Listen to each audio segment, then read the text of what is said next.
રીંગણાનો ઓળો બધા અલગ અલગ રીતે બનાવતા હોય ને અલગ અલગ જાતના રીંગણા આવતા હોય. જો આ રીતના લાંબા રીંગણા લેવાના, એનો ઓળો બહુ મીઠો બને છે, દેશી રીંગણા કહેવાય.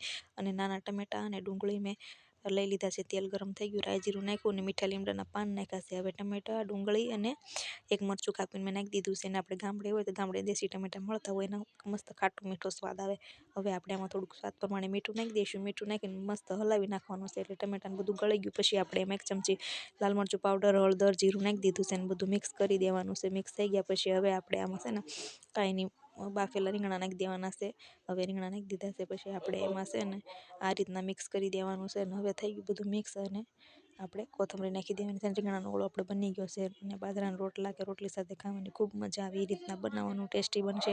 જોઈ શકો છો આપણો રીંગણાનો ઓળો કેટલો સરસ બન્યો છે. મારી ચેનલમાં નવા હોય તો ચેનલને સબસ્ક્રાઈબ કરજો. અને આ રીતના એકવાર બનાવજો અને કમેન્ટમાં કહેજો આ રેસીપી તમને કેવી લાગી.